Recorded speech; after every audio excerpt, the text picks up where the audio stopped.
Selamat pagi saudara yang terkasih. Shalom. Puji Tuhan, saat ini kita boleh kembali beribadah di tempat ini. Bila kita boleh merasakan kehadiran Tuhan saat ini. Mari sebelum kita mulai ibadah pagi hari ini, kita mau datang pada Tuhan. Kita mau satukan hati kita mau berdoa.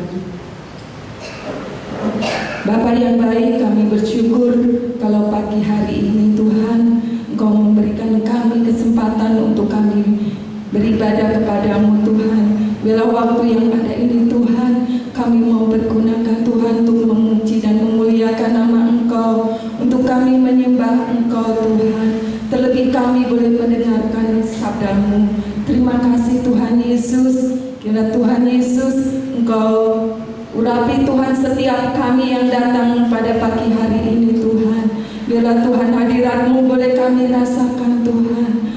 Kami bersyukur Tuhan Yesus untuk penyertaan-Mu sepanjang minggu ini Tuhan. Engkau sungguh luar biasa dalam hidup kami. Engkau Allah yang layak kami tinggikan. Engkau Allah yang layak kami puji. Terima kasih Tuhan Yesus. Kami serahkan Tuhan Yesus ibadah ini dari awal pertengahan dia akhirnya. Biarlah Tuhan sendiri yang beracara Tuhan. Terima kasih Tuhan. Di dalam nama Tuhan Yesus kami berdoa. Haleluya. Amin. Saya undang saudara untuk bangkit berdiri. Kita akan membaca ayat hafalan minggu ini yang terdapat di dalam Matius pasal 5 ayat 5 sampai yang ke-6. Pada hitungan ketiga. 1, 2, 3. Berbahagialah orang yang lemah lembut, karena mereka akan memiliki bumi. Berbahagialah orang yang lapar dan haus akan kebenaran, karena mereka akan dipuaskan. Kita mau sembah Tuhan Yesus yang Dia adalah Raja di atas segala raja. Dia yang mulia, Dia yang agung.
yang siap untuk memuji dan memuliakan nama Tuhan, kita mau sama-sama katakan amin. Silakan duduk kembali saudara terkasih.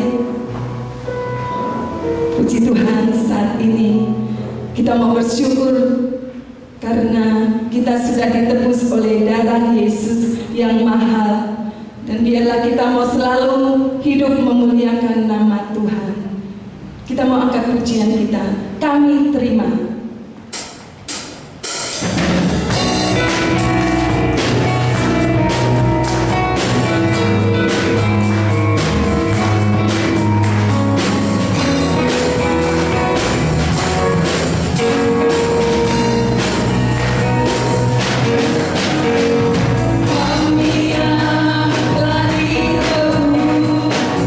Dengan darah yang tulus,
kita menerima kemenangan yang dari Tuhan, bila kita mau bersorak-sorak bagi Dia, karena Dia yang berperang ganti kita, Dia yang selamatkan jiwa kita.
Tuhan sudah memberikan kemenangan bagi kita yang percaya, karena Dia adalah Allah yang begitu luar biasa, Allah yang sanggup menyelamatkan kita.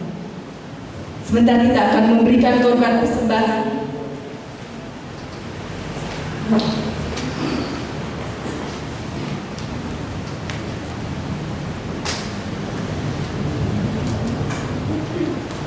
Mari kita angkat persembahan kita. Terima kasih Bapak, terima kasih ya Tuhan. Kami boleh berada di tempat ini Tuhan, kami boleh bersorak-sorai memuji nama-Mu Tuhan. Kami datang membawa kerinduan kami pada saat ini Tuhan. Sebentar Bapa, kami ingin memberikan persembahan kami Bapa. Biarkan Tuhan kami memberikan persembahan ini dengan rasa sukacita hati kami. Kiranya Tuhan Kau memberkati tangan-tangan kami yang terangkat Tuhan. Biarkan Tuhan persembahan ini nantinya boleh berguna untuk pelebaran kerajaan di tempat ini. Terima kasih Bapa, terima kasih kami mau memberikan persembahan ini hanya di dalam nama Tuhan Yesus Kristus. Haleluya. Amin. Kita nyanyikan pujian kasih Yesus lebih dari semuanya.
Kamu siapkan hati kami Tuhan, untuk kami menerima kebenaran firman-Mu. Sucikan setiap hati kami Tuhan. Bila firman-Mu Tuhan boleh menjadi rema dalam kehidupan kami. Haleluya Yesus. Haleluya. Waktu selanjutnya kami serahkan hamba-Nya yang akan menyampaikan firman Tuhan.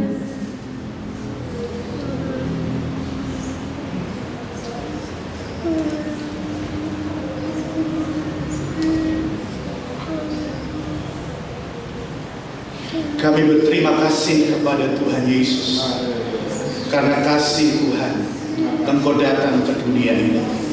Engkau mencari kami manusia yang berdosa. Engkau menebus kami dari dosa yang begitu berat, dengan Engkau memberikan nyawa-Mu di atas kayu salib. Dan Engkau sudah mengalahkan maut. Sekarang Engkau ada di dalam surga, di sebelah kanan tahta Allah Bapa. Kami sedang menantikan kedatangan-Mu yang kedua kali. Tanda-tanda zaman bergelora, hidup yang sukar, hidup yang susah, tetapi di dalamnya kami dipelihara oleh firman. Kami dituntun oleh Roh Kudus melewati masa yang sukar ini. Dan kami masih diberi kesempatan untuk bersaksi demi nama Tuhan, supaya banyak orang yang belum percaya boleh percaya kepada Yesus, sehingga mereka boleh menerima hidup yang kekal. Kami yang sudah diselamatkan, kami memiliki satu gelora dalam hidup kami. Kami memberitakan Injil Kerajaan Allah kepada setiap orang, sebabkan setiap bangsa di bumi ini Tuhan boleh menerima, mendengar, dan akhirnya melalui Roh Kudus diselamatkan, mendapatkan hidup yang kekal. Ampuni segala dosa dan pelanggaran yang masih mungkin kami perbuat sampai hari ini. Dan biarlah Tuhan tolong kami untuk kami hidup sungguh-sungguh beriman kepada Kristus Yesus. Terima kasih Tuhan, kami mau siapkan hati pikiran kami, hidup kami untuk terima firman kebenaran dari Tuhan Yesus. Di dalam nama Tuhan Yesus Kristus kami sudah berdoa mengucap syukur. Haleluya. Amin. Puji Tuhan. Silakan duduk. Haleluya. Selamat pagi. Shalom. Puji Tuhan, kita ada di awal bulan Mei, bulan yang kelima dari 12 bulan di tahun 2021. Mari kita mau beri hati pikiran kita untuk kita terima kebenaran daripada Tuhan. Saya akan melanjutkan tentang skala prioritas hidup di bumi di dalam kitab Yudas pasal yang ke-1. Kita akan membaca di ayat yang ke-21 dan ayat yang ke-23. Yudas 1 ayat yang ke-21 sampai dengan ayat yang ke-23. Kalau semua sudah dapatkan, mari kita bangkit berdiri bersama-sama. Kita akan baca ayat ini. Saudara bisa simak di Alkitab masing-masing. Saya akan bacakan buat saudara semua. Demikian firman Tuhan. Peliharalah dirimu demikian dalam kasih Allah, sambil menantikan rahmat Tuhan kita Yesus Kristus untuk hidup yang kekal. Tunjukkanlah belas kasihan kepada mereka yang ragu-ragu. Selamatkanlah mereka dengan jalan, merampas mereka dari api. Tetapi tunjukkanlah belas kasihan yang disertai ketakutan kepada orang-orang lain juga, dan bencilah pakaian mereka yang dicemarkan oleh keinginan-keinginan dosa. Amin. Silakan duduk. Skala prioritas hidup di bumi, Yudas membicarakan dengan sangat-sangat tegas bahwa dia berkata, bangunlah dirimu sendiri di atas dasar imanmu yang paling suci, skala prioritas kita sebagai orang Kristen yang sudah dicari Yesus, yang sudah ditebus oleh Yesus, bahkan diberikan firman, diberikan Roh Kudus penolong yang akan menyertai kita selama-lamanya, selama kita hidup di bumi, adalah membangun iman kita, membangun dirimu sendiri. Diri kita perlu dibangun. Setelah dicari, setelah ditebus, setelah diberikan Allah Roh Kudus, sudah diberikan kekuatan dan kuasa yang bukan dari dunia. Yang dari dunia hanya makanan. Makanan pun asalnya dicipta dari Tuhan. Saudara, makanan dalam segala hal. Indonesia terkenal dengan istilah 4 sehat 5 sempurna. Makanan yang hanya bertahan beberapa puluh tahun sampai kita menutup mata. Tetapi ada makanan yang membawa hidup kita walaupun sakit, walaupun lemah, walaupun diuji, dicoba dengan banyak masalah. Adakah manusia yang kebal dengan masalah? Adakah manusia yang kebal dengan ujian?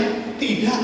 Manusia ada yang kuat dengar mungkin fitnah orang, tapi banyak manusia yang difitnah hancur, saudara. Banyak manusia yang tetap kuat diri Tuhan walau sakit, tapi ada orang yang ketika sakit pun dia bisa menyalahkan Tuhan dengan segala keadaan yang ada. Manusia adalah objek Tuhan yang paling berharga, yang diberi tugas dari surga sendiri, bukan dari dunia, bukan dari pendeta, saudara. Pendeta sendiri pun dia adalah disuruh Tuhan menjadi teladan. Kata teladan itu artinya kamu harus melukai dirimu sendiri. Ya, seperti orang ditato, saudara. Ditato permanen. Kenapa? Gambarnya indah, baik, luar biasa, tapi proses nyatanya orang panas dingin setelah ditato. Ya, kenapa? Karena tubuhnya dilukai, tubuhnya dibikin cacat permanen dalam kulitnya. Itu sebab orang yang ditato adalah orang yang mencacatkan kulitnya. Untuk apa? Untuk satu gambaran hasil akhir. Itu sebab tato juga masuk dalam bidang seni, walaupun tato identik dengan organisasi yang kadang tidak menyenangkan kita, bahkan yang menyerang masyarakat. Sebab banyak orang-orang yang dengan organisasi tertentu, supaya kelihatan dia menjadi anggota, maka dia melabelkan dengan tato yang kadang seluruh tubuhnya, saudara. Ini tanda organisasi. Lalu bagaimana dengan orang yang diselamatkan? Orang yang diselamatkan, saudara mungkin gak rasa, saudara dengar dari sejarah Yesus datang, Yesus mati, Yesus demikian. Tapi kedatangan Yesus membawa firman yang menyadarkan orang yang diselamatkan. Itu sebab orang yang diselamatkan bukan gak sadar, tapi sadar. Sadar akan apa, saudara? Sadar akan pesan Tuhan dari surga begitu nyata di dalam hidup orang yang diselamatkan. Sehingga Yudas dia berkata, dia bukan menyuruh orang, tapi dia disuruh surga mengingatkan pesan penting yang Alkitab sendiri katakan, manusia itu mudah lupa. Kenapa bisa demikian? Kitab Ulangan Allah berkata, kamu sudah berperang puluhan tahun masuk tanah Kanaan, tetapi aku ingatkan, setelah kamu berhenti berperang masuk tanah Kanaan, jangan sampai kamu lupa kepada Tuhan. Pertanyaannya, lupa nggak manusia, saudara? Lupa nggak orang Israel? Lupa. Kenapa? Mereka menyembah berhala lagi. Mereka kemudian berkawin campur lagi. Lalu mereka mengadakan aktivitas-aktivitas yang Kristus sudah berkata, ketika kamu selesai berperang, kamu sekarang masuk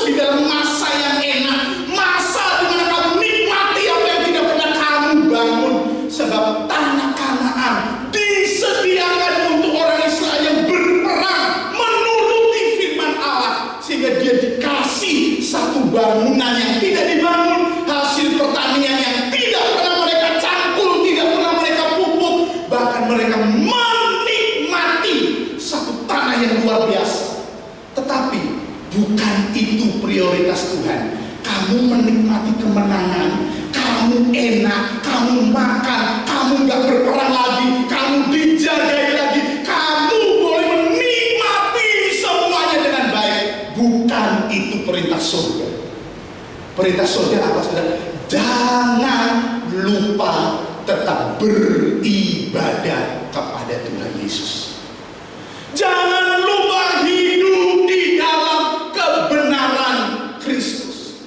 Sebab kenapa? Sebab kenikmatan itu di bumi manusia belum selesai.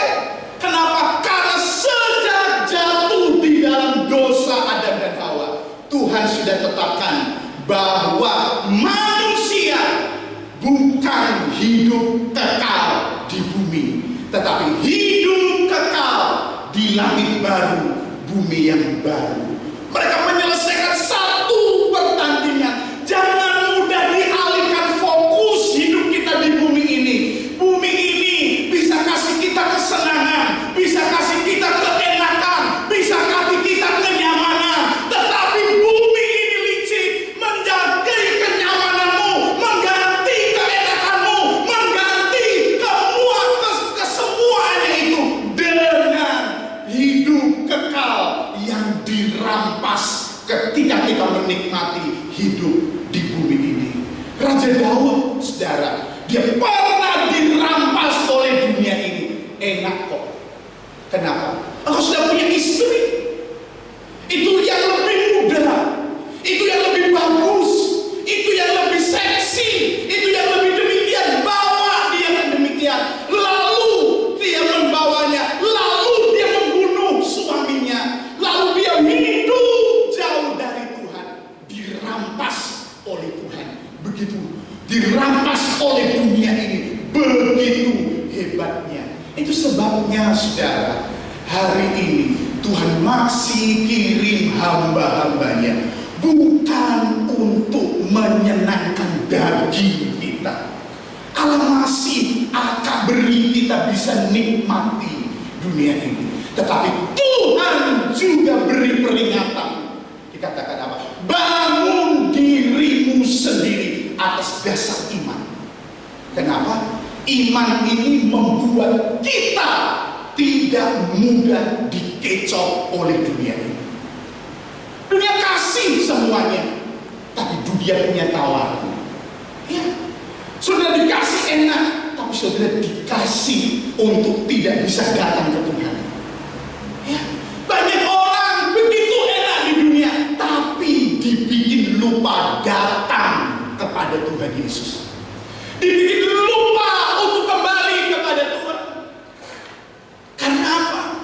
Karena pertandingan sengit ini bukan hanya mendapatkan harta. Itu sudah Yesus tekankan pada waktu dicobai 40 hari oleh iblis di padang gurun. Dikatakan apa? Dunia sibuk kasih orang-orang Kristen ini. Yang penting kamu nggak lapar, kerubah. Yang penting kamu dapat yang kamu inginkan. Kemudian kamu dapat kenikmatan keangkuhan hidup. Tapi Kristus berkata, dia tolak dengan firman Allah. Sebab kenapa Yesus berkata? Sebab Yesus adalah pokok keselamatan. Dialah cikal bakal keselamatan. Maka dia berikan jalan-jalannya. Dan jalan-jalannya itu kontroversi di antara gereja-gereja hari ini. Kenapa, saudara? Karena begitu banyak mereka yang mengejar bukan apa yang ingin dikejar oleh Kristus. Mereka salah sasaran ketika menjadi orang percaya. Mereka mengejar dunia, tapi mereka kehilangan Tuhan. Mereka mengejar kenikmatan, tapi kehilangan persekutuan dengan Tuhan. Mereka mengejar namanya dipuji orang, tapi mereka kehilangan satu kata yang penting waktu kita menutup mata. Hai hambaku yang setia, engkau sudah berjerih lelah di bumi ini, masuklah dalam kesenangan. Saudara berjerih lelah tetapi tidak datang kepada Tuhan. Ada suara yang begitu menggetarkan roh jiwa kita. Yesus pernah berkata, aku tidak mengenal engkau. Kata-kata ini sudah ada di firman, diucapkan Yesus. Dan Yesus berkata, aku akan datang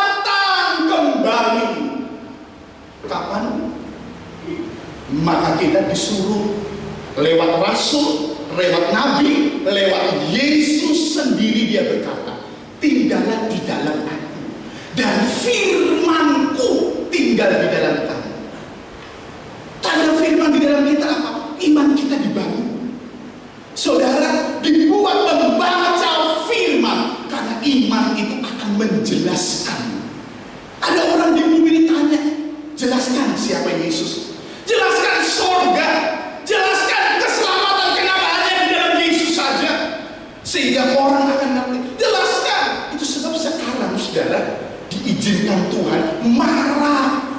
Waduh, di media sosial, di dalam percakapan anak-anak Tuhan tentang ekskatologi, tentang akhir zaman. Ya, ada beberapa orang, bahkan pendeta saja tanya sama saya akan, kita sama-sama pendeta. Iya, tapi saya sendiri bingung bagaimana demikian. Ya, kenapa? Karena begitu dengan antikristus, dengan cap antikristus, mereka pada bingung semua. Jadi sebab bangun dirimu di atas dasar iman. Bagaimana orang membangun dengan dasar iman? Yesus berkata, jadilah seperti Maria yang terus duduk dekat kakiku, mendengarkan setiap perintah-perintah. Kenapa Tuhan promo demikian? Karena sejak dia mendengarkan sampai Maria menutup mata, perjalanannya menjadi orang Kristen yang menjelaskan kepada dunia seterang-terangnya, sejelas-jelasnya, dari berita yang begitu meresahkan, menggoyahkan, menggugurkan iman-iman anak Tuhan di sekitarnya. Tapi Maria begitu mantap dalam perjalanan ini. Dia bisa jelaskan dengan luar biasa. Sampai Paulus sendiri dalam jemaat di Tesalonika berkata begini, jangan sampai kamu dibingungkan dengan berita-berita yang memang benar Yesus datang, tetapi tidak benar di dalam mengaplikasikan, menafsirkan. Ya, orang berkata Yesus mau datang tanggal sekian, itu dikira berita yang benar. Dan itu sudah ada 1700 tahun yang lalu, sudah ada. Lalu baru terangkat di tahun 1998 oleh siapa? Oleh kegerakan Kristen yang ada di Korea Selatan. Iya, begitu meresahkan, begitu banyak orang, anak Tuhan, bukan ribuan, bukan puluhan ribu, ratusan ribu orang menjual rumah, tanah, asetnya. Mereka pergi ke gunung-gunung. Lalu apa yang terjadi? Ya, jadi datang. Itu masih terulang lagi di tahun 2000, masih terulang di 2008, dan terulang di Februari 2021. Sehingga banyak orang Kristen minum racun. Kenapa? Kita siap-siap, kita mau menghadap Tuhan. Menghadap Tuhan kok minum racun? Ajaran dari mana? Kristen lagi. Itu sebab saudara hari ini menjadi orang Kristen adalah menjadi orang Kristen yang sekaligus bukan jadi orang Kristen tergantung orang Kristen lainnya, tapi menjadi orang Kristen yang ibadah dengan Tuhan sungguh-sungguh, belajar dengan Yesus sungguh-sungguh. Imanmu sendiri dibangun melalui kerja kerasmu membaca firman, melatih iman, melakukan firman. Di situ Tuhan tambahkan satu perjalanan hidup yang punya pengalaman, sehingga Ayub sendiri dididik oleh Tuhan dengan berkata, bukan kata orang lain tapi kata Tuhan sendiri. Lewat aku harus belajar lewat kesukaran.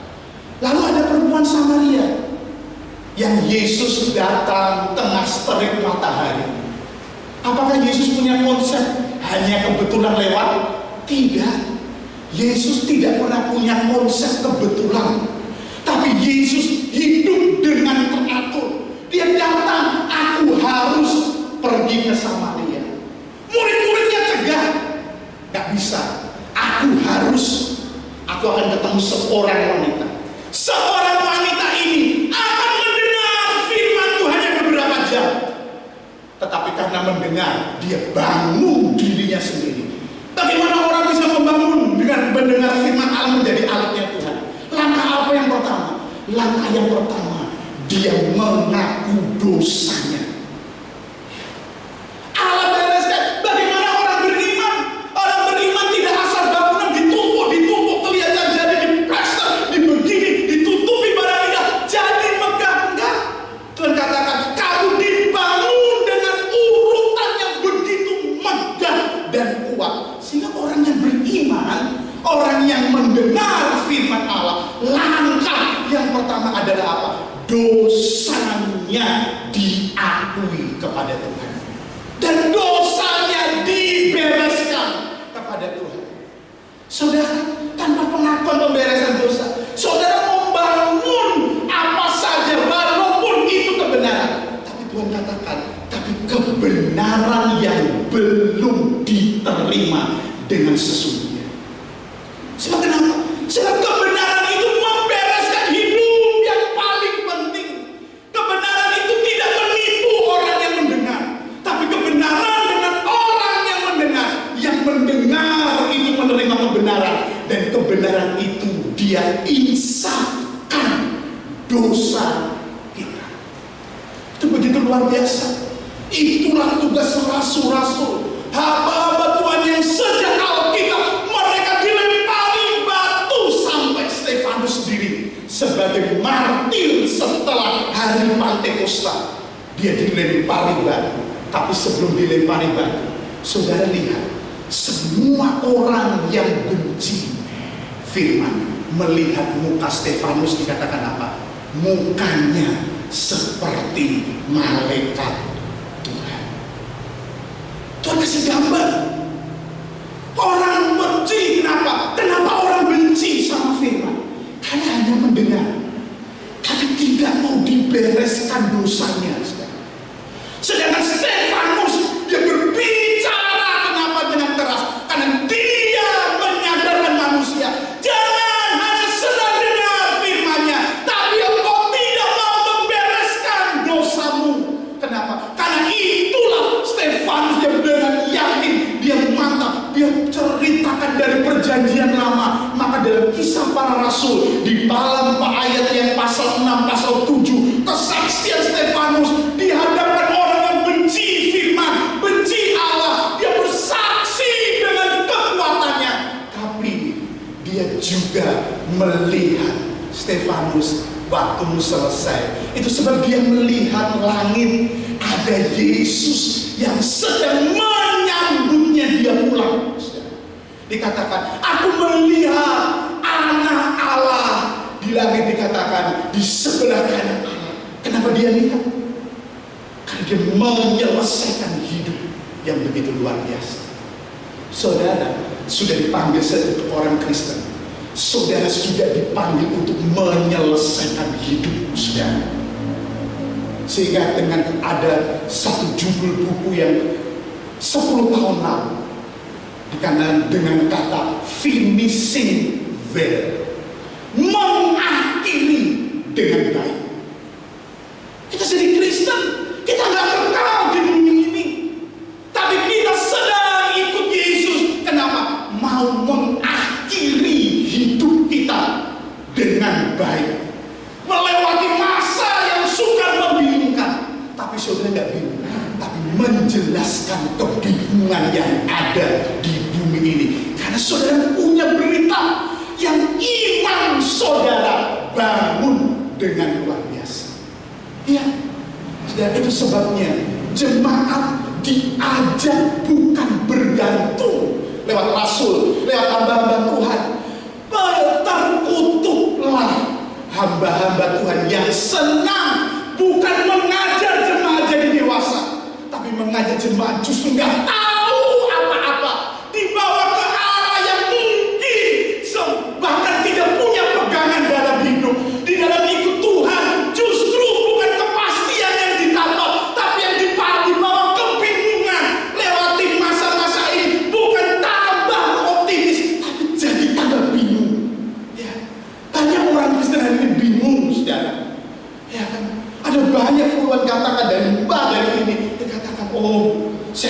takut saya dapat panggilan ini. Apakah ini anti Kristus?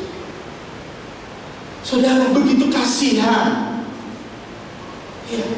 Artinya apa? Artinya iman itu bukan nyata, tapi iman sekarang hanya cuma di mulut saja. Katakan aku beriman.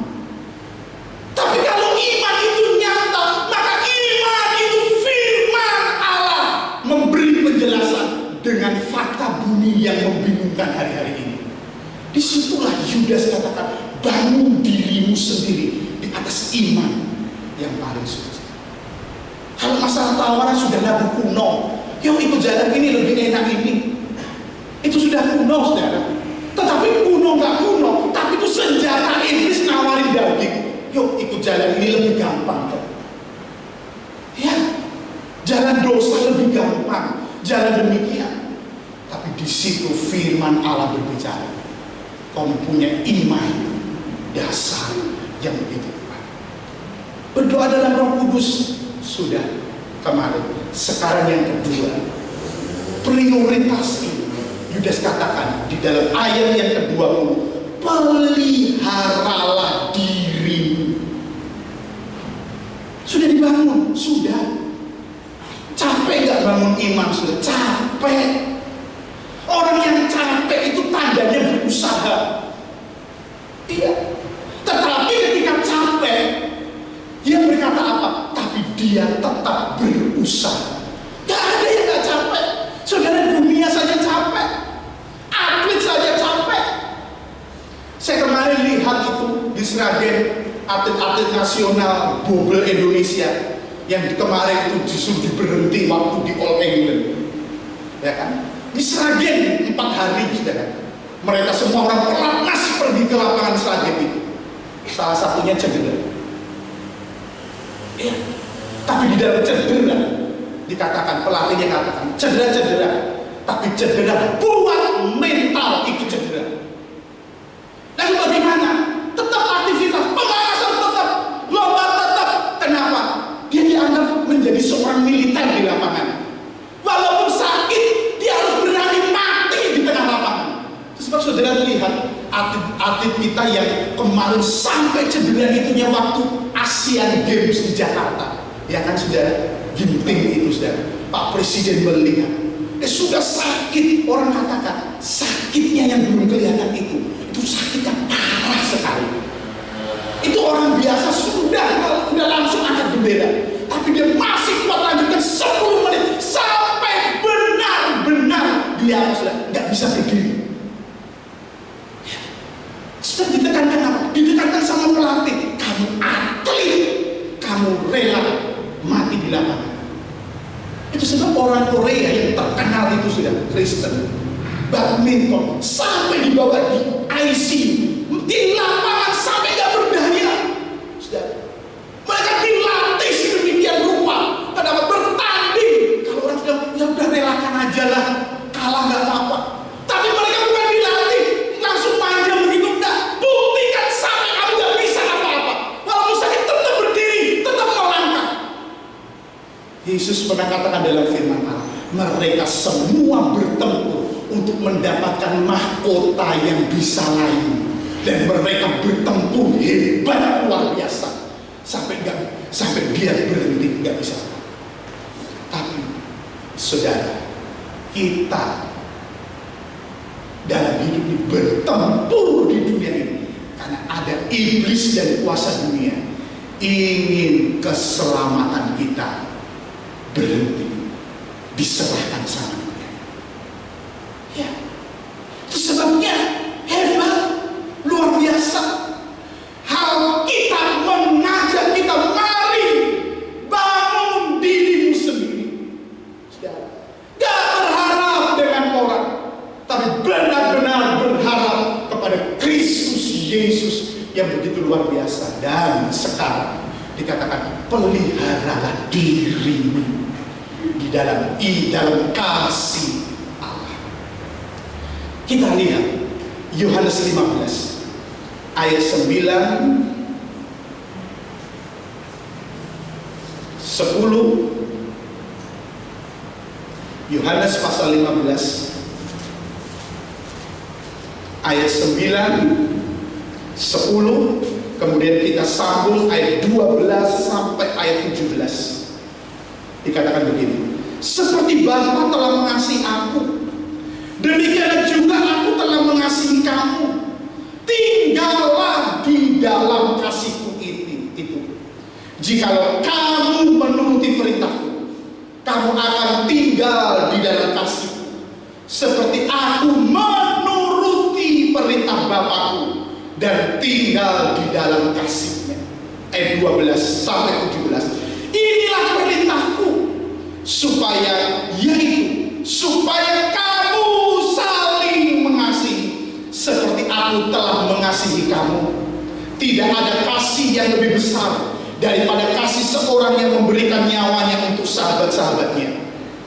Kamu adalah sahabatku jikalau kamu berbuat apa yang kuperintahkan kepadamu. Aku tidak menyebut lagi kamu hamba, sebab hamba tidak tahu apa yang diperbuat oleh Tuhannya. Tetapi aku menyebut kamu sahabat, karena aku telah memberitahukan kepada kamu segala sesuatu yang telah kudengar dari Bapa. Bukan kamu yang memilih aku, tetapi akulah yang memilih kamu. Dan aku telah menetapkan kamu supaya kamu pergi dan menghasilkan buah, dan buahmu itu tetap, supaya apa yang kamu minta kepada Bapa dalam namaku diberikannya kepadamu. Inilah perintahku kepadamu, kasihilah seorang akan yang lain. Saudara, begitu jelas Tuhan katakan, pelihara dirimu. Di dalam apa? Di dalam kasih. Sampai kapan? Sampai Kristus menyatakan bahwa kita akan menerima keselamatan hidup yang kekal. Luar biasa, saudara. Kita menjadi orang Kristen, kita diselamatkan. Tetapi kita diselamatkan sedang apa, saudara? Hidup di dalam keselamatan yang diuji, yang dicoba dengan dunia ini. Saya sadar setiap kita hanya melihat ujian orang lain, hanya melihat cobaan orang lain, ya, tapi juga sadar diri kita juga diuji dan dicoba. Kita gampang melihat kejatuhan orang lain, gampang melihat pelanggaran orang lain, gampang melihat dia tidak kuat menghadapi dunia. Iya, sebab memang nyata, saudara. Tapi disinilah ada satu kata yang begitu luar biasa: peliharalah dirimu. Saudara, kenapa? Karena di situ ada keaktifan dari anugerah Allah. Anugerah Allah itu bukan membuat kita pasif, tapi anugerah Allah itu membuat kita aktif. Dikatakan apa? Aku diselamatkan. Itu sebab aku aktif memelihara diri di dalam kasih Allah. Ada apa di dalam kasih Allah? Tuhan ngomong begini, aku mengasihi Bapa, Bapa mengasihi aku mengasihi Bapa. Dengan jalan apa? Aku menuruti perintah Bapa. Sehingga Yesus berkata, kasihilah aku. Dengan cara bagaimana? Menuruti perintahku. Apa perintah Tuhan? Perintah Tuhan adalah kasihilah sesamamu. Itu yang pertama. Siapa sesama kita? Sesama kita itu areal yang Rasul Paulus berkata, dikatakan, berbuatlah baik, terutama kepada teman-teman seiman. Itu kata sesama, seiman. Dikata seiman itu nggak mudah, saudara. Sama-sama Kristen, tapi beda organisasi. Banyak perang, banyak. Siapa yang menciptakan perang? Karena tidak bangun iman di atas dasar. Ya, itu ciptakan perang. Tapi orang yang bangun iman di atas dasar, yakin ada perbedaan, tapi dalam perbedaan kita apa? Memberi penjelasan tentang keyakinan iman. Itu.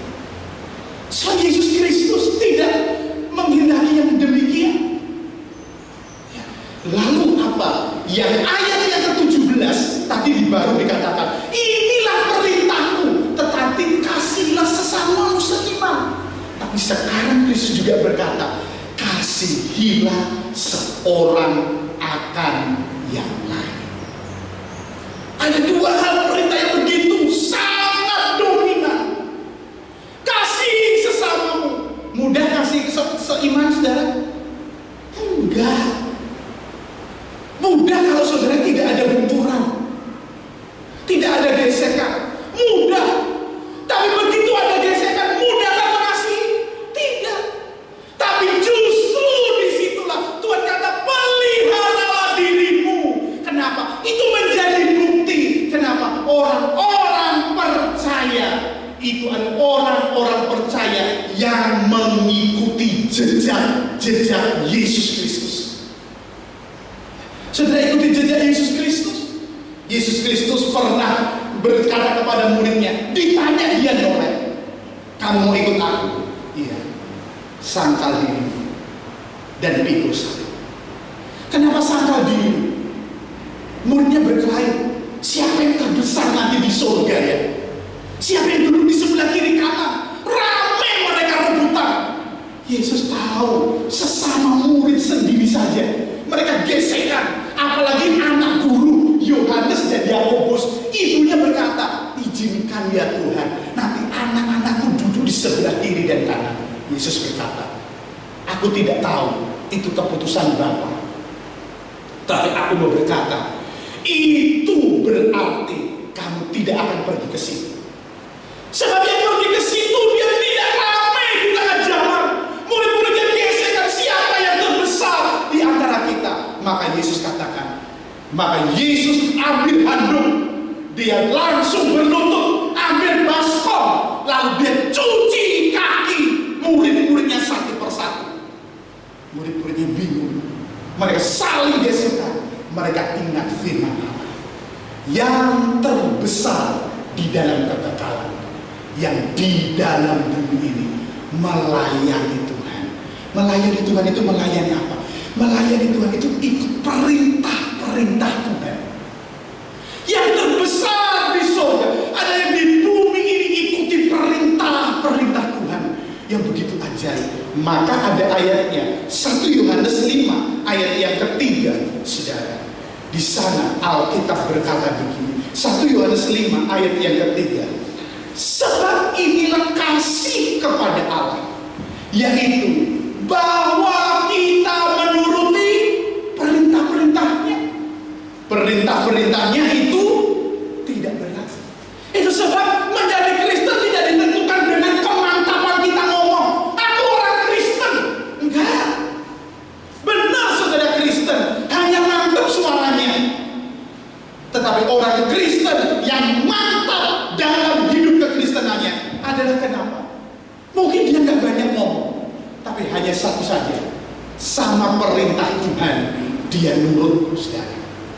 Kenapa? Karena ngomong itu mau mengalihkan, gak enak kalau ikuti perintah Tuhan. Lebih enak potong kompas ngomong, aku orang Kristen, aku beriman. Tapi sesungguhnya orang yang beriman, dia apa saudara? Dia begitu menuruti perintah-perintahnya. Dan Yohanes berkata, perintah-perintahnya itu tidak berat. Tidak berat. Kenapa dikatakan tidak berat? Sebab hasilnya tidak sebanding. Dikalikan 1 miliar, kalikan 1 triliun kali, tetap tidak sebanding. Hidup yang kekal kok. Nggak bisa saudara nyogok Tuhan. Saudara nyogok orang beriman, masih bisa goyah orang beriman.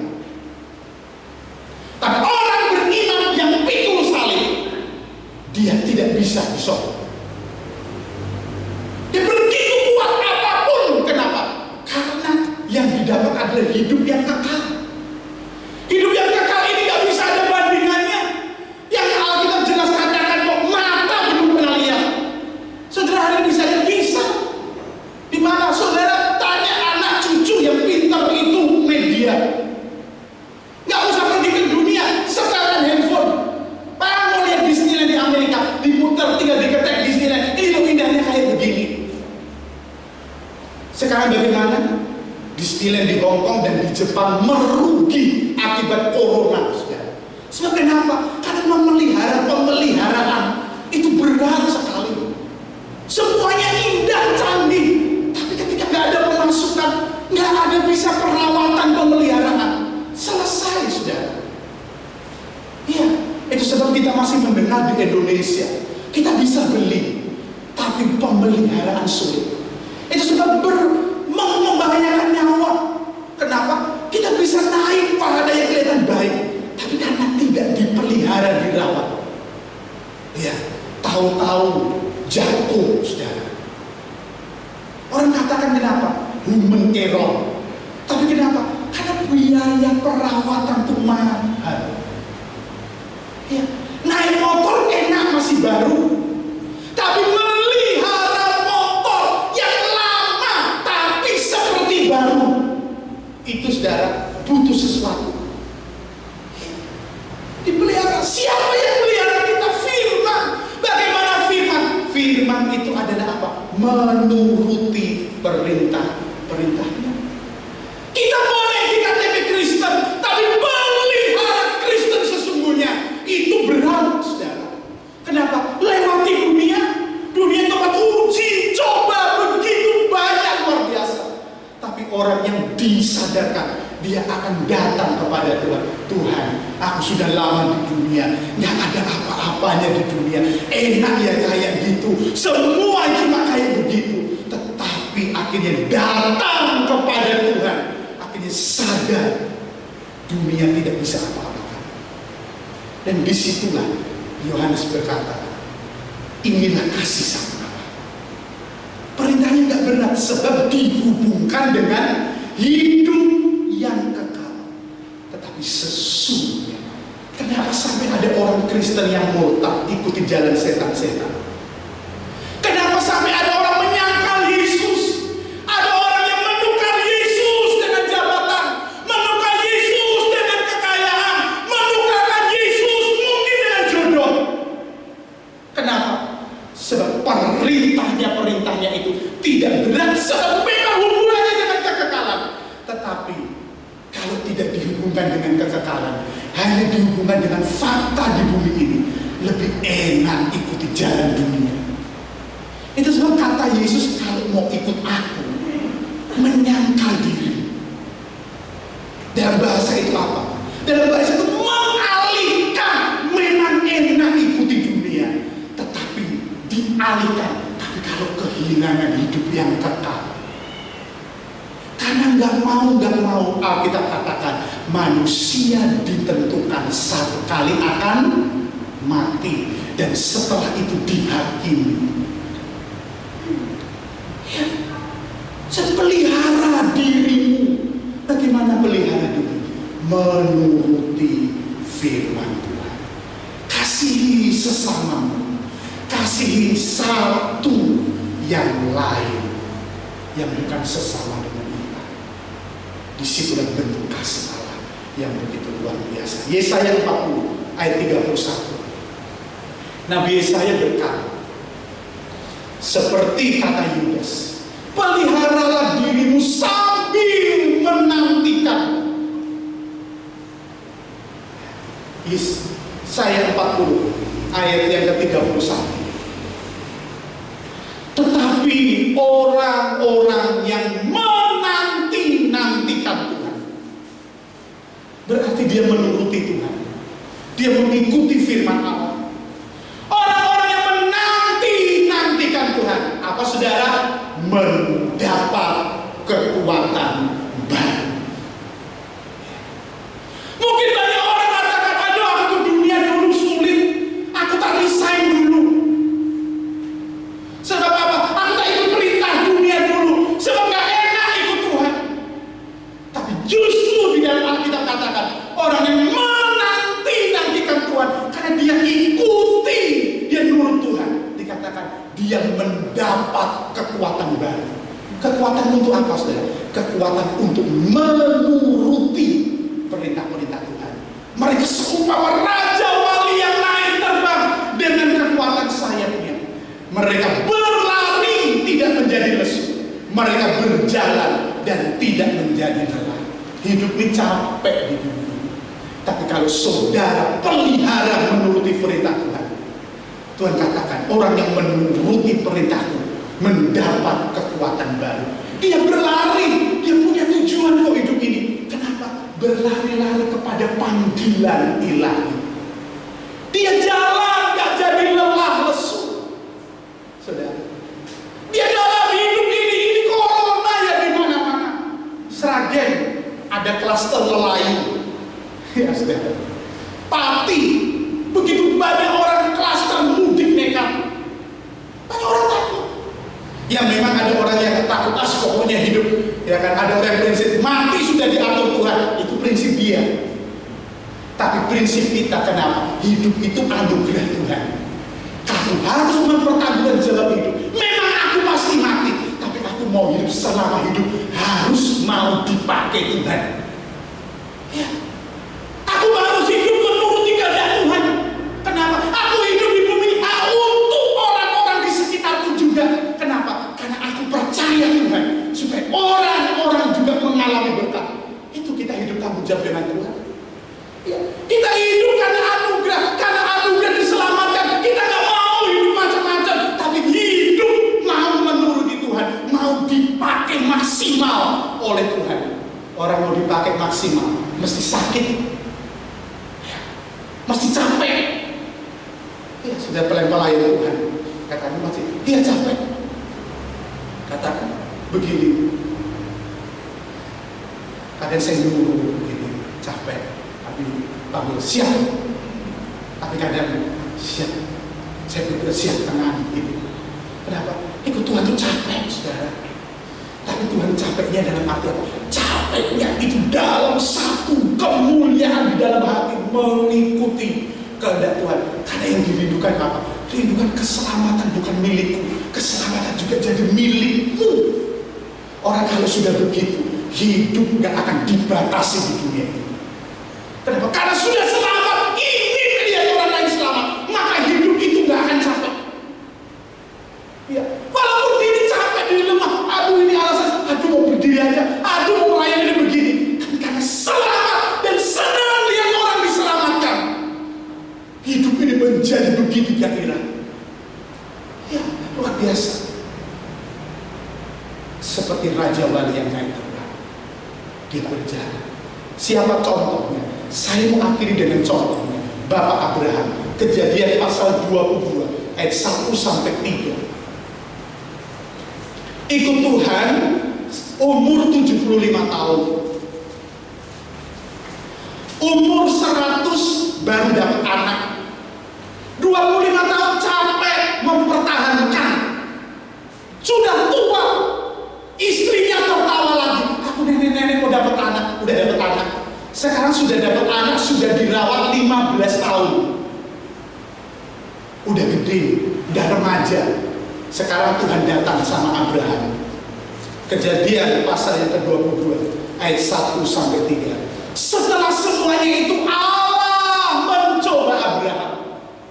Udah dikasih senang, udah dapat anak umur 100, udah dibesarkan sekitar 15 tahun, udah senang. Sekarang Tuhan datang lagi. Aku mencoba. Aduh sudah ayam loh, udah lihat anak, udah gede, udah 15 tahun. Kalau sekarang umur 15 tahun itu saudara sudah mau SMA kelas 1, udah seneng-senengnya, udah bisa semua. Tapi sekarang Allah mencoba Abraham. Ia berfirman, Abraham. Lalu sahutnya, ya Tuhan.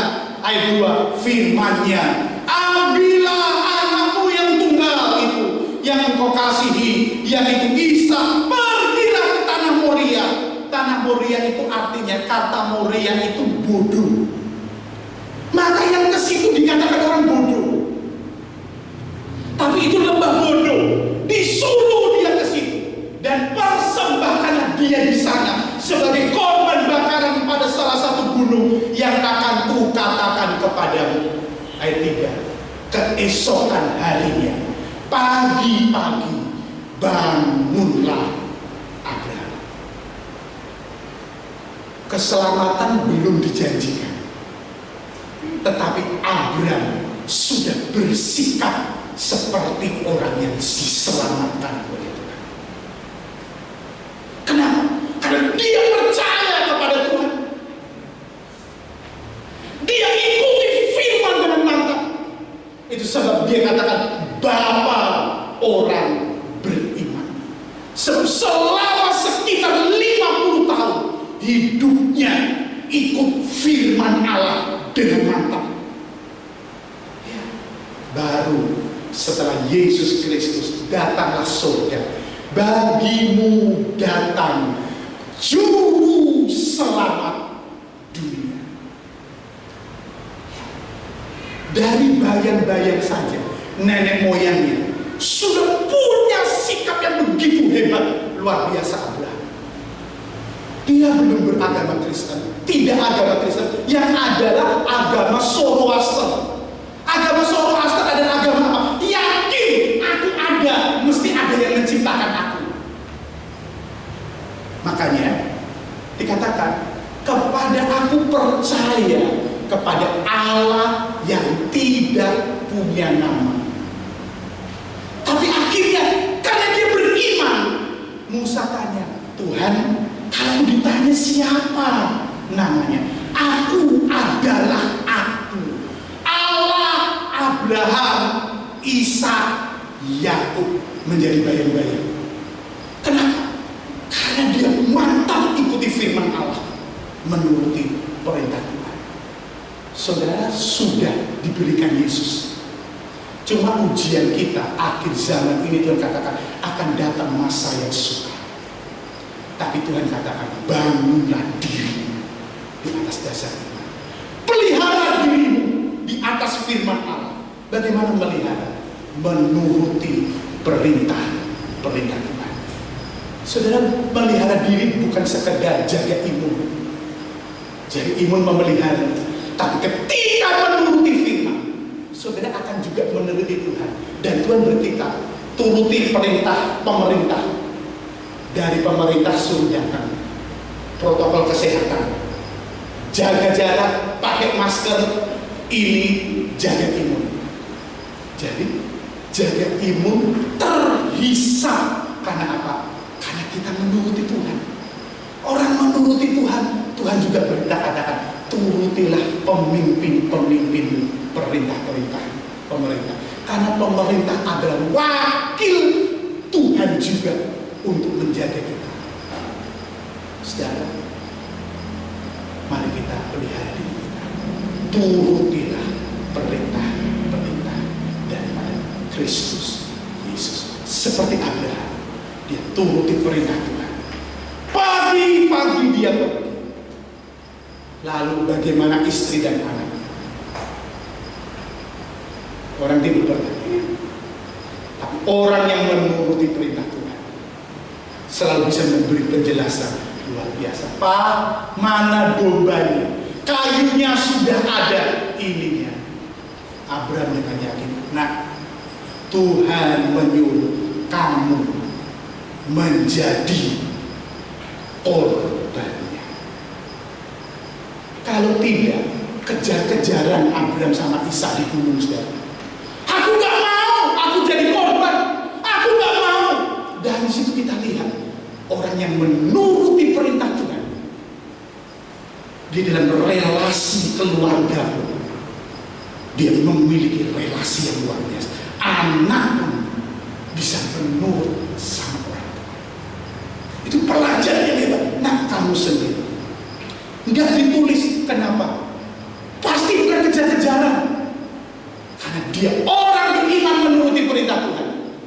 Ishak pun anak perjanjian, dia berangkat ke Mesbah, dia tidur, dan Abraham sudah siapkan pisau, diacungkan dengan sekuat tenaga tanpa ragu.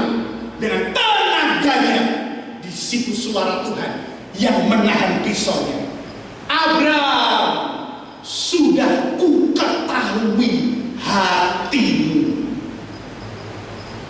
Kata-kata itu terjadi bukan karena rancangan manusia, tapi ketaatan manusia menimbulkan Tuhan bersuara kepada Abraham. Aku sekarang sudah tahu isi hatimu. Lihatlah Di sana ada domba yang tersangkut. Kok enggak? Tadi nggak ada.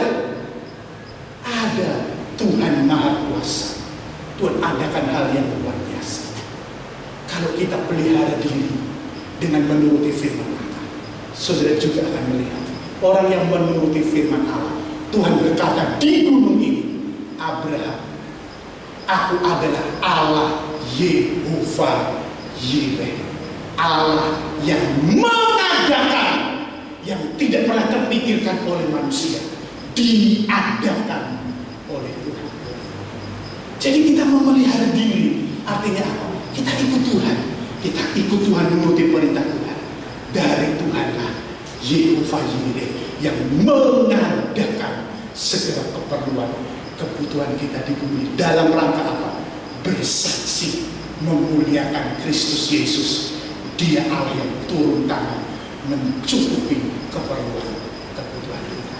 Sehingga kita dalam jalan hidup ini sudah banyak orang sini sana, tapi kita dikatakan seperti raja wali yang naik terbang, berlari tapi tidak capek, jalan tidak menjadi lesu, menjadi anak-anak Tuhan yang hidup ini memuliakan nama Tuhan. Indonesia banyak sekali tuayan, banyak sekali orang-orang yang memerlukan Kristus Yesus. Kita yang hanya di bangunan ini, kita ditetapkan oleh Tuhan. Aku menetapkan kamu pergi dan hasilkan buah. Teman-teman di luar kita adalah domba-domba yang kalau Allah izinkan akan masuk di dalam hidup ini. Puji Tuhan. Mari kita siapkan hidup kita untuk kita masuk dalam perjamuan Tuhan. Tugas panggilan kita mulia di bumi ini. Dikasih umur, dikasih kesehatan, dikasih apa saja dengan yakin mantap. Tetap jalani hidup kita, memelihara diri kita di dalam menuruti perintah-perintah Tuhan. Mari kita bangkit berdiri. Musik worship singer, saya undang maju ke depan.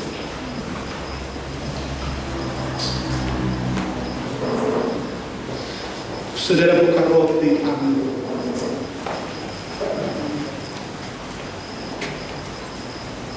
Saudara minta ampun kalau masih ada dosa, supaya ketika sudah terima tubuh dan darah Tuhan, sudah menerima berkat yang daripada Tuhan. Jangan jadikan ini kebiasaan. Artinya kebiasaan tanpa pemberesan hidup. Karena makanan tubuh darah Tuhan ada bagaimana Tuhan bersekutu di dalam hidup kita dengan sesungguhnya. Karena salibmu ku hidup, karena salibmu ku menang, Engkau yang berkuasa sanggup.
akan pulang ke rumah Bapa.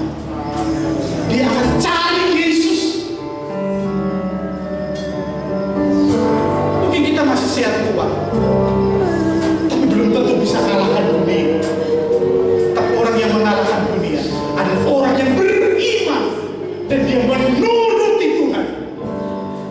Maka dia di bumi ini, dia sedang mengalahkan dunia. Bahwa orang-orang berdosa, jahat, kejam, berbahaya, tapi mereka meninggalkan dosanya. Mereka meninggalkan kejahatannya. Mereka meninggalkan setiap pelanggaran-pelanggarannya. Sadar oleh orang biasa, saudara. Ada pembantu cuma berkata, Tuhan, pergilah ke Israel, ada Nabi Elisa. Dia datang kepada Elisa. Elisa berkata, mandi di sungai Yordan yang kotor itu. Dia marah. Tapi prajuritnya berkata, cuma mandi saja, apa beratnya walaupun kotor. Dia mandi. Penyakit kusta yang tidak bisa disembuhkan manusia. Dengan mandi tanah, dia pulang dan sembuh. Saudara, dunia banyak orang dosa, jahat. Saudara dipilih Tuhan, saudara dicari Tuhan, diselamatkan Tuhan. Dan Tuhan Yesus berkata, sekarang pergilah kepada mereka, supaya mereka menerima mereka yang penting. Salib Tuhan mengampuni kita, supaya kita yang sudah diampuni, kita pun menjadi berkah bagi orang-orang di dalam dunia. Mari kita angkat roti dengan tangan kanan kita. Tinggi-tinggi kita angkat roti ini. Sebab apa yang telah kuteruskan kepadamu, telah aku terima dari Tuhan, yaitu bahwa Tuhan Yesus pada malam waktu ia diserahkan mengambil roti, dan sesudah itu ia mengucap syukur atasnya. Ia memecah-mecahkannya dan berkata, inilah tubuhku yang diserahkan bagi kamu. Berbuatlah ini menjadi peringatan akan aku. Terima kasih Tuhan Yesus atas perintah yang suci dari Tuhan datang kemampuan. Sebabnya kami terima, kami akan makan dengan iman percaya di dalam nama Tuhan Yesus Kristus. Haleluya. Kita makan dengan iman.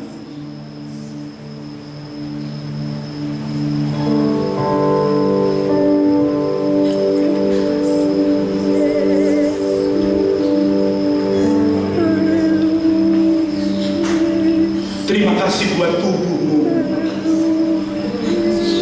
masuk dalam tubuh jasmani, menginsafkan dosa, menyadarkan tugas ilahi yang penting, mengasihi sesama, mengasihi satu dengan yang lain.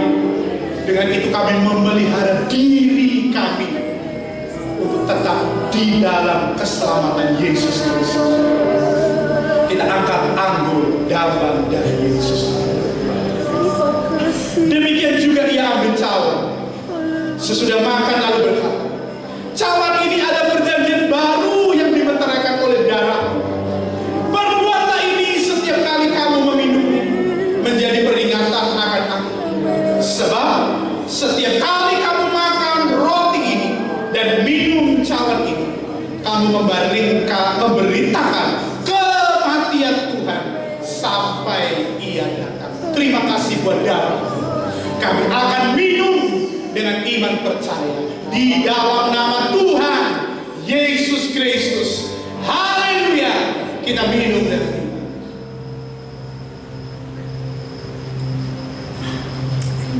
Haleluya. Terima kasih Tuhan. Terima kasih buat makanan minuman yang sesungguhnya. Di dalam dunia ini kami kuat karena keselamatan Tuhan. Kami menang karena kami menuruti perintah Tuhan. Dan hidup kami penuh antusias, hidup kami penuh sukacita karena Kristus tinggal di dalam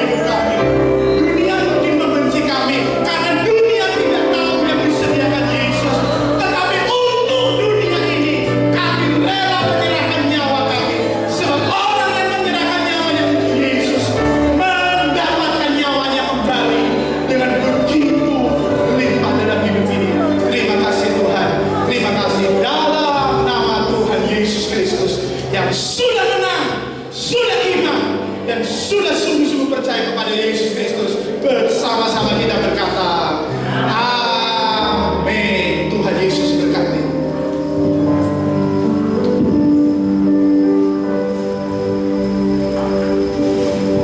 Puji Tuhan, saudara terkasih, kita sudah menerima firman Tuhan dan juga perjamuan kudus. Saatnya kita akan memberikan korban persembahan kita yang kedua.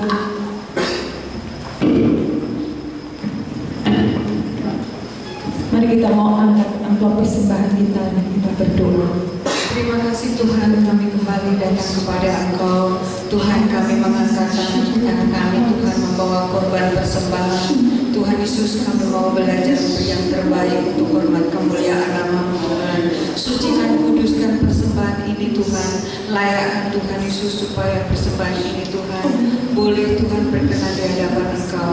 Terima kasih Tuhan, kami akan haturkan persembahan ini hanya di dalam nama Tuhan Yesus Kristus. Haleluya, amin. Kenakan pujian karena salib-Mu.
Bapa di dalam surga, di dalam nama Tuhan Yesus. Terima kasih Bapa sudah pimpin dan berkati ibadah pagi ini dari awal sampai selesai. Kami sudah memuji Tuhan dengan penuh sukacita karena Engkau yang layak disembah, dipuji, dimuliakan, diagungkan dan ditinggikan. Dan kami sudah menerima berkat lewat kebenaran firman-Mu, bahkan lewat tubuh dan darah-Mu yang Kau sudah korbankan Tuhan untuk keselamatan kami, kebahagiaan kami, kehidupan yang kekal bagi kami. Engkau sudah sediakan bagi kami. Sebab itu kami bersyukur Tuhan. Tolong kami supaya kami tetap melakukan segala perintah Tuhan. Terpujilah nama-Mu. Segala berkat jasmani dan rohani Tuhan sudah siapkan untuk kami. Terima kasih Tuhan, Engkau berkati semua yang sudah datang, yang lemah dikuatkan, yang susah dihiburkan, bahkan yang sakit oleh tubuh dan darah Yesus yang sudah dikorbankan. Kami sudah menerima kesehatan ilahi yang mengalir dalam hidup kami. Kekuatan dan kesehatan Tuhan sudah berikan dan sembuhkan dari sakit penyakit. Terima kasih Tuhan, terima kasih yang dalam peperangan Engkau sudah berikan kemenangan Tuhan. Sebab di dalam Engkau firman-Mu berkata kami lebih daripada orang-orang yang menang. Kami percaya, kami pegang kebenaran firman-Mu Tuhan. Terima kasih. Yang berbahagia sepanjang minggu ini Engkau juga berkati. Tumpangkan tangan-Mu atasnya, berkat jasmani, kekuatan, kesehatan, dalam keberhasilan, dalam pekerjaan, dalam rumah tangga. Berkat rohani, iman percayanya, kasihnya kepadamu semakin bertumbuh dan kokoh untuk masuk di dalam rencana Tuhan. Terima kasih banyak Tuhan. Terima kasih Yesus. Terima kasih. Sekarang saudara-saudaraku yang saya kasih, marilah kita mau pulang ke rumah kita masing-masing dengan selamat. Bawalah, terimalah segala berkat, rahmat, damai dan sejahtera daripada Allah Bapa, kasih sayang dari Tuhan Yesus Kristus, serta pimpinan, tuntunan, urapan yang baru dari Roh Kudus senantiasa memenuhi kehidupan kami, mulai sekarang, besok, sampai Maranatha Yesus datang kembali untuk menjemput kami semua masuk di dalam kemuliaannya kekal selama-lamanya. Di dalam berkat nama Tuhan Yesus Kristus, dengan percaya, dengan iman yang teguh, kami sudah terima berkat Tuhan, dan kami sama-sama katakan amin. Tuhan